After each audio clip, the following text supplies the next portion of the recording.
எத்திர எத்திர ரகுநாத கீர்த்தனம், எங்கெங்கு ரகுநாதன் பேர் பாடப்படுகிறதோ தத்திர தத்திர கிருத்தம் அஸ்தகாஞ்சலி, அங்கங்கு கை கூப்பி தலை அப்படி வணக்கத்தோட, தத்திர தத்திர கிருத்தம் அஸ்தகாஞ்சலி, அஞ்சலி ஹஸ்தத்தோட அப்படி தலையை வணங்கிண்டு, பாஷ்பவாரி பரிபூர்ணலோச்சனம், கண்கள் முழுக்க காவிரியின் தாமரபரணியும் நிரம்பி ஓடுறதாம்.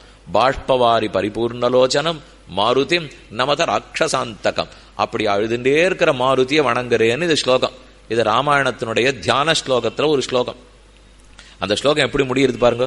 கையை கூப்பிண்டு குனிந்த தலை நிமிராமல் அழுதுண்டே ராமநாமத்தை கேட்டு இருக்கிறவர் அவர் ஆறுன்னா, ராட்சசர்கள் அத்தனை பேரையும் அழித்த இப்படிப்பட்ட ஆஞ்சநேயரை வணங்குறேன்னு ஸ்லோகம் முடியுது.